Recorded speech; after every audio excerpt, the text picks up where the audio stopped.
back and forth and the sun stops, and then you drop down and you move. My back is screaming at me right now.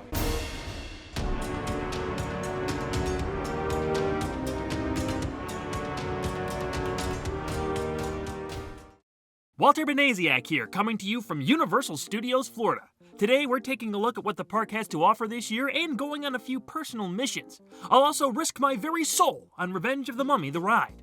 Are there any Easter eggs paying homage to our old friend Boris Karloff in the 1932 original film? How's 2004 Brendan Fraser looking these days? All these questions and more to be answered right now on Juniversal.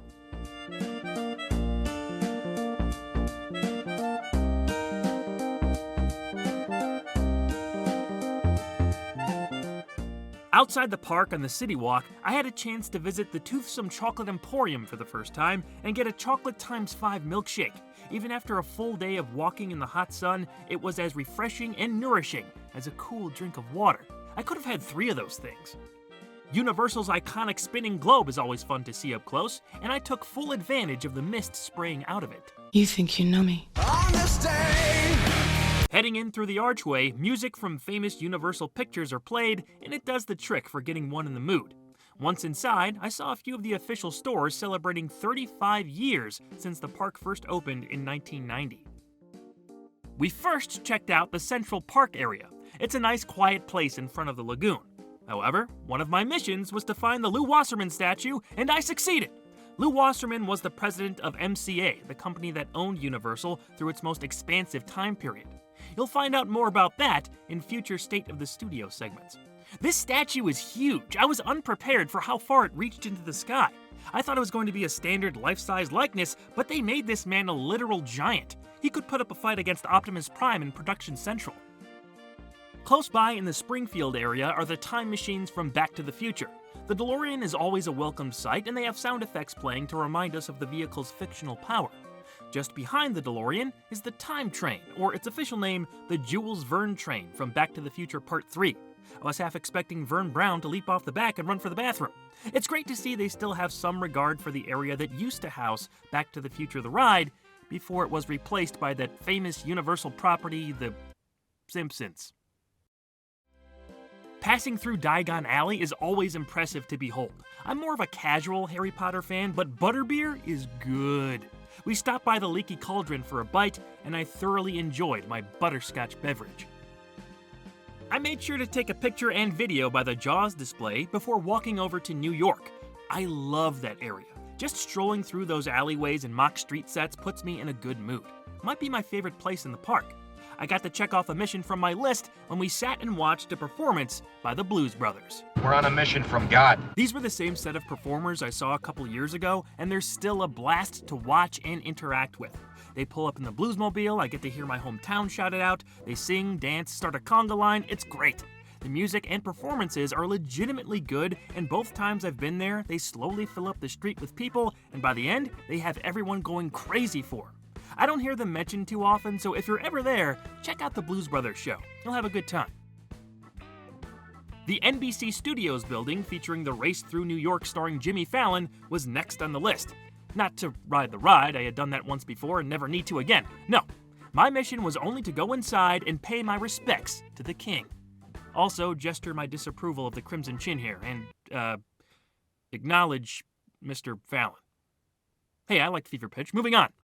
Before finally entering the queue for the Mummy, my attention was pulled away to blaring music and floats that started to go by. It was the Mega Movie Parade. I had no idea they even did this, but it was super cool to see. They mixed the Universal fanfare into themes from some of their famous movies and at least one other studio's famous movie as the floats passed by. Some highlights were Back to the Future and modern and classic Ghostbusters. Honestly, the classic Ghostbusters one might have been the best float. They recreated the Gozer climax with the Stay Puft Marshmallow Man looming over them. The Library Ghost even made an appearance. I liked the E.T. float, and the Jaws one put a smile on my face because it started out like the Amity 4th of July parade, then led to Quint posing on the Orca by Old Bruce. They finished off with a scene from Jurassic Park, and yeah, that T-Rex standing over the Jeep is just pure awesome. Seeing it roar was the perfect way to end things. Revenge of the Mummy, the ride, first opened at Universal Studios Florida in May of 2004. It replaced the King Kong ride Kongfrontation and is of course based on Universal's rebooted Mummy franchise that debuted in 1999. The second film in that series, The Mummy Returns, was released in 2001 and spun off into the Scorpion King film starting the following year. Brendan Fraser and company would get one more run with 2008's Tomb of the Dragon Emperor, so Revenge of the Mummy is situated right in the middle of the main trilogy's prominence. The story of the ride is that the cast and crew of the Mummy movies are in the middle of shooting at the time, third film. You see behind-the-scenes interviews played on monitors throughout the queue. They explain that there is a real Imhotep curse haunting those on set. Mishaps have been happening since the filming of the 1999 film, and now they all wear special amulets featuring the symbol of the Magi to protect them from the curse. The Magi were warriors said to fend off evil spirits in ancient Egypt. Brendan Fraser doesn't believe in the curse and refuses to wear an amulet, while a production assistant named Reggie has his taken away several times. The video goes on for quite a long time, and you'd have to stand there for a while to catch the whole thing, but it all sets up the beginning of the actual ride. Should I put up a spoiler warning? Why not?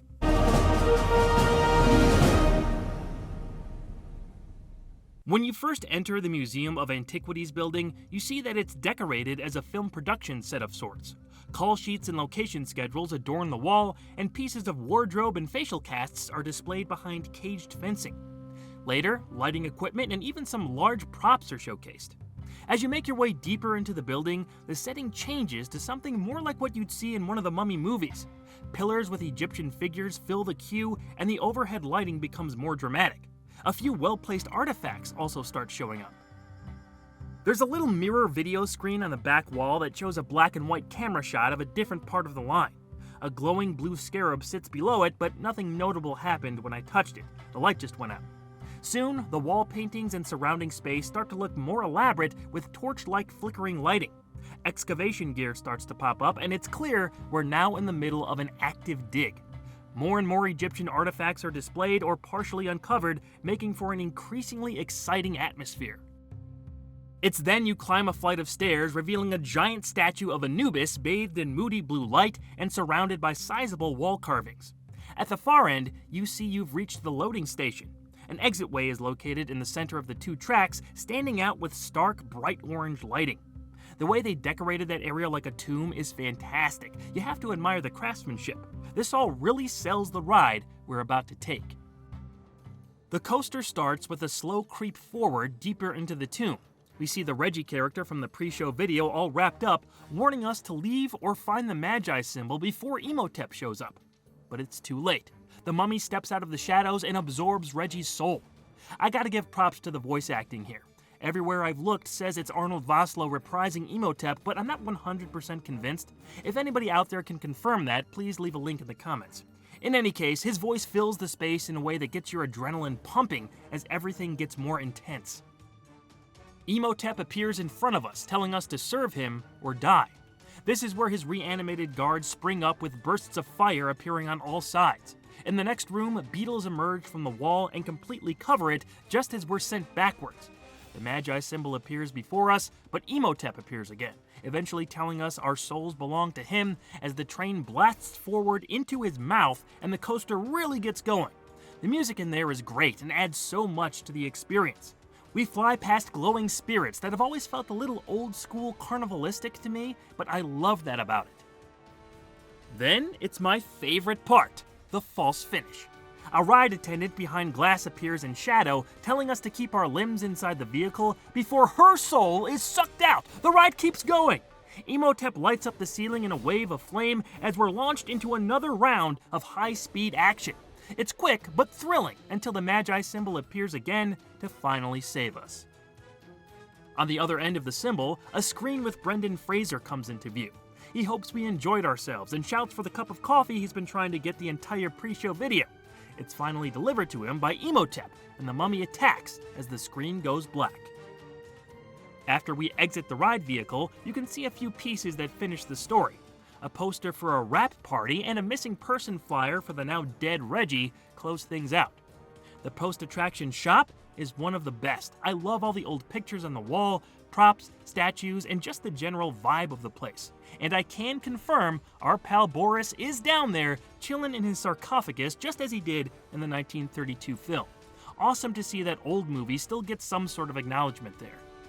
When I first came here a few years ago, The Mummy was my favorite ride just because of the amazing theming in there, and it is an intense roller coaster. I mean, when you're inside there and there's all this fire going on and stuff, you could feel the heat from both sides of you and above you, and it goes, backwards and forwards. There's a lot going on inside that ride that I think still holds up today. There's a lot of cool throwback stuff now because we have Brendan Fraser in there playing his character.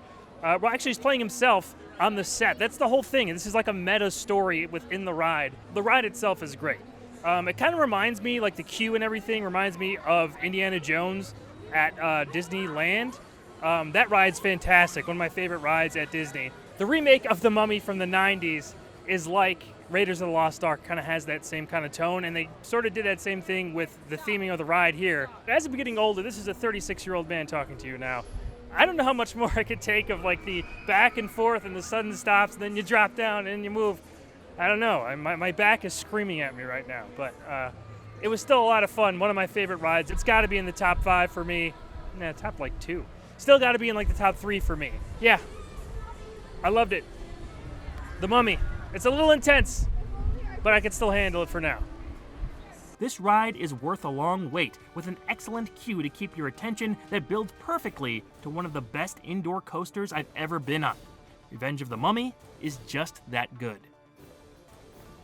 On my way out of the park that day, I managed to check the last mission off my list. Behind the Hollywood Rip Ride rocket was a relic of the past, the destination for any kid in the 1990s. I at last laid eyes on what was once Nickelodeon Studios in Orlando, Florida. Of course, it doesn't look at all the same, and I couldn't get too close, but the shape of that building is unmistakable. What it would have been like to visit in its heyday just once. I don't know if it's possible to miss a place you've never been to, but Nickelodeon Studios would be about as close as I could get in my mind. Such great memories watching the shows filmed there. Alas, we can't go back, but we can go forward. Next time on Juniversal, we take another swig of monocaine and disappear into yet another Universal horror classic. Until then, check out the Walter Culture YouTube channel for more content, and I'll see you soon. Or maybe not.